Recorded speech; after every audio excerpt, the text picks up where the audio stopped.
Welcome back, fellow web creators and entrepreneurs. In this tutorial, I'm going to cover how to export your Adobe Premiere video for YouTube.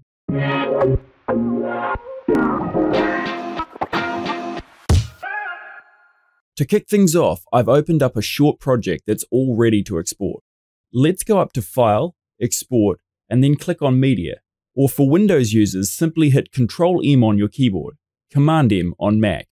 First, make sure your format is set to H.264. Premiere has a selection of YouTube presets all ready to go with most of the settings you'll need. Select the preset that matches your sequence's resolution. I'm working with 1920 by 1080 resolution, so I'm going to select the YouTube 1080p preset. If you are unsure what your sequence resolution is, take a look at the source info under Summary down here.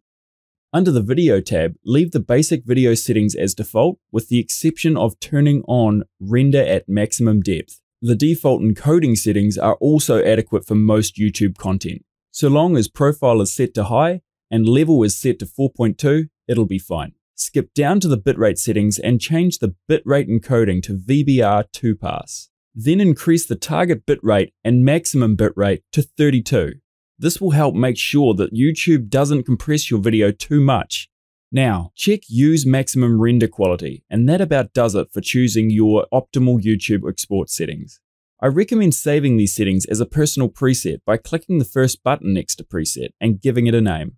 Now you can select your custom preset from the drop-down list whenever you go to export a video to YouTube. Lastly, but most importantly, you'll want to name your MP4 file. To do this, click the output name in blue and it will bring up a window allowing you to change the name and save the location of your exported .mp4 file. To complete your render and save the video to your computer, click the export button at the bottom. And that's it for this tutorial. I hope you learned something new. Thanks for watching and I look forward to seeing you again soon.